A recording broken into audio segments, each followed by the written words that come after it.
Hola, soy María Alejandra Gómez y les voy a hacer una síntesis de los conceptos más importantes de la teoría del aprendizaje social que desarrolló Albert Bandura. A ver, varias cosas que son importantes. Bandura es un teórico que aparece en el periodo en que está en plena vigencia las teorías conductistas, pero que también empiezan a aparecer las teorías cognitivas del aprendizaje. Por lo tanto, él se ubica en esa transición y es por eso que algunos lo han llamado un neoconductista, ¿ya? La teoría de Bandura se llama teoría del aprendizaje social, teoría del aprendizaje observacional, teoría del aprendizaje por modelado, teoría del aprendizaje vicario. La idea apunta hacia los conceptos que Bandura señala como claves en el proceso de aprender, y son exactamente lo mismo todas estas teorías. Vamos a comenzar viendo algunos supuestos básicos que él plantea. Bueno, tal como ustedes decían, ¿cierto? Esta triada de la relación entre conducta, variables ambientales y factores personales, que son los que están interactuando entre sí para poder generar aprendizajes. Y el que plantea, y esta es la clave de su concepto, construimos representaciones internas o simbólicas de las asociaciones entre los estímulos y las respuestas. Y fíjense que esto ya es un cambio relevante en relación a lo que plantean los otros teóricos, los conductistas, porque él acá habla de representaciones internas simbólicas, o sea, está haciendo referencia a procesos mentales que no son observables, ¿ya? Y él dice que son entonces las imágenes de los hechos las que determinan el aprendizaje. ¿A qué se refiere con las imágenes? A esta representación que hacemos, ya sea en lenguaje, ya sea en imágenes, de lo que estamos observando, ¿ya? Por lo tanto, él tiene incorporados elementos conductistas y cognitivos. El mecanismo de aprendizaje es conductista por la forma. Hay un estímulo, el sujeto da una respuesta y lo que va a determinar el resultado final es la consecuencia. Si esta respuesta trae consecuencias positivas o consecuencias favorables, como puede ser un refuerzo, o si como consecuencias aparece una sanción o un castigo. Y el elemento cognitivo está dado por el contenido que se aprende. Y el contenido tiene que ver con esto de poder representar la realidad, de poder construirse expectativas sobre la realidad. Por lo tanto, nosotros podemos simbolizar, prever, autorregularnos, reflexionar, y lo que él plantea es que uno, además de aprender el proceso de la conducta, qué hace el sujeto, la consecuencia que el sujeto que yo estoy observando recibe, también soy capaz de aprender expectativas en relación a qué podría ocurrir conmigo frente a esa situación, y está muy vinculado al concepto que llamamos autoeficacia, ¿ya? Se aprende entonces observando a otros, a un modelo, y a partir de esa observación el sujeto deduce aspectos generales de la conducta o de la situación. Y la exposición a modelos puede generar tres posibles efectos. Lo que se llama un efecto de modelado, que me muestra cómo realizar algunas conductas que yo no conocía, un efecto inhibitorio o desinhibitorio, donde yo, al observar a otro, puedo realizar el mismo comportamiento que el modelo está haciendo, o puedo inhibirme de realizar esa conducta atendiendo a las posibles consecuencias. Y también hay un efecto facilitador o desencadenador. A lo mejor ese comportamiento yo ya lo tenía adquirido en otro contexto, pero al observar al modelo soy capaz de deducir que en este contexto también puedo ejecutar esa conducta.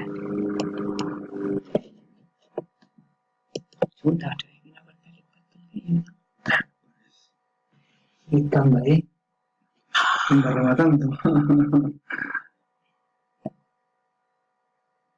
Pero mira, ahí se fue. Sí, parece que sí.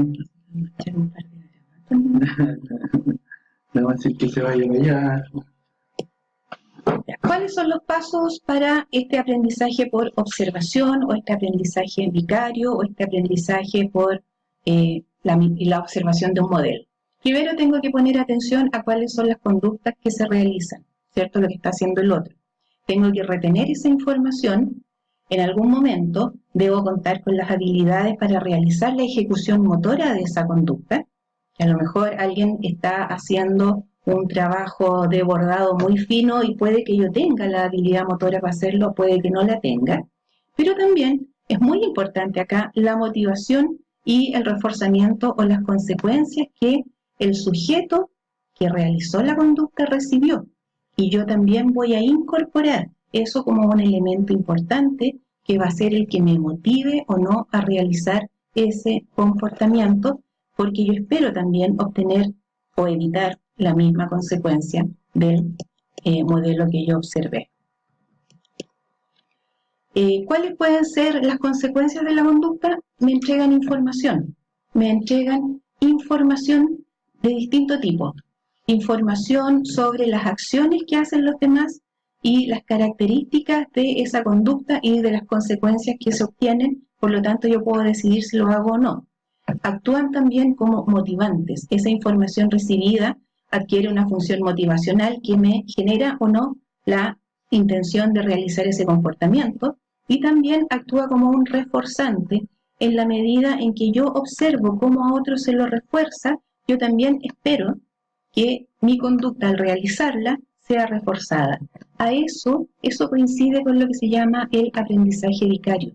El aprendizaje vicario, el nombre vicario significa que yo veo a otro que es reforzado y al observar que es reforzado, ese refuerzo actúa como un elemento motivador o reforzante para mí. ¿De dónde se puede recibir refuerzo? Hay distintas fuentes. Puedo recibir refuerzo directamente del modelo, o sea, yo hago algo y la persona que me lo está mostrando me felicita. Yo puedo realizar algo y obtengo un refuerzo por la acción real y concreta que yo estoy haciendo. Puedo obtener refuerzo vicario, o sea, alguien hizo algo y yo vi cómo eso se refuerza y eso actúa como un elemento reforzador para mí. Y también el modelo, cuando es imitado por alguien, también se refuerza. Cuando una persona hace algo y otra persona le imita, actúa como un reforzador para esa persona que inicialmente realiza el comportamiento. Un elemento central en la teoría de Bandura es el concepto de autoeficacia. Es la percepción que la persona tiene en relación a cuán capaz va a ser de lograr algún desempeño, ¿ya? Tiene que ver con lo que se llama el proceso central que afecta la sensación de agencia, cuán capaz soy, y tiene que ver con las creencias de las personas acerca de sus propias capacidades, si va a ser o no capaz de lograr determinados resultados. Y a partir de eso yo voy a comprometerme o no con la ejecución de una determinada tarea, ¿ya? La autoeficacia influye, por lo tanto, en la motivación y también va a determinar qué metas yo me proponga.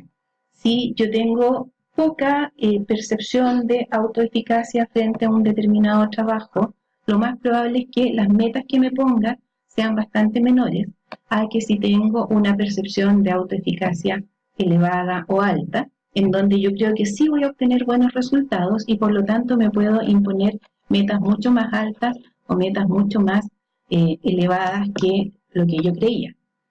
Hay dos tipos de expectativas de autoeficacia. La expectativa de autoeficacia, que es esta estimación subjetiva que se tiene de la propia habilidad o de los recursos necesarios para poder realizar una determinada conducta, pero también están las expectativas de resultado. De nuevo, una estimación subjetiva o una creencia de que una conducta en particular va a resultar de una determinada manera y por lo tanto voy a obtener una determinada consecuencia. Por ejemplo, yo puedo ser un cirujano y tengo altas expectativas de autoeficacia. Soy capaz de hacer una excelente cirugía, pero a lo mejor en un caso X yo puedo creer que el resultado no va a ser el que yo esperaría y por lo tanto eso no va a actuar entonces como un elemento motivador para realizar la conducta, aunque yo crea que soy capaz de hacerlo. Tengo expectativas de autoeficacia, pero no expectativas de resultado, ¿ya? ¿De dónde se genera uno esta idea de cuán capaz es? ¿cómo sabe uno o cómo construye uno una creencia de cuán capaz es? Primero, por los logros efectivos que uno tiene y que tienen que ver con la destreza que uno haya podido desarrollar en determinadas actividades, ¿ya?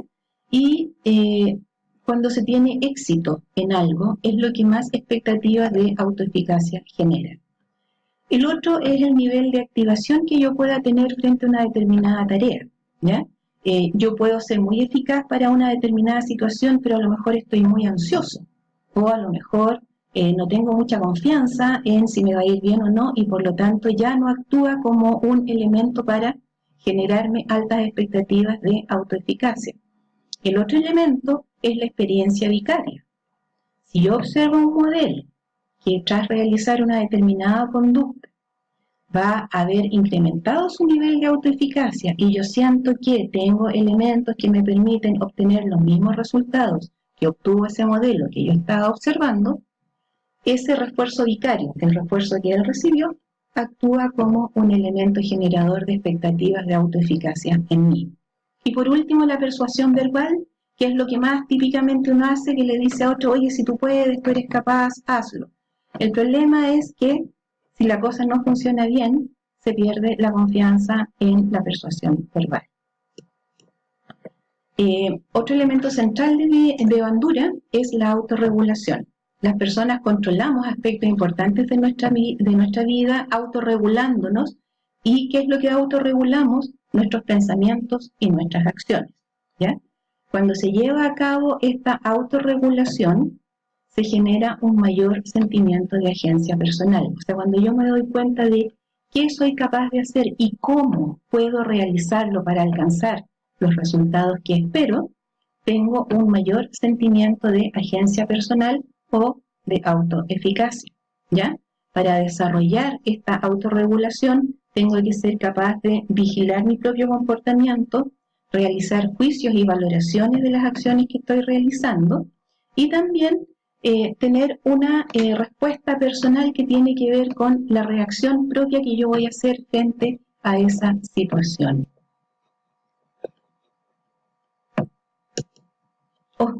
Terminamos ahí. Traté de hacerles una síntesis breve de los conceptos centrales de Bandura. Espero que hayan podido entender esta teoría y les recuerdo, se encuentra a medio camino entre las teorías conductistas y cognitivas. Me habré pasado el tiempo. ¡Ay! Fue todo lo que uno habla. ¿Y dónde veo aquí? Sí, grabando. Vale.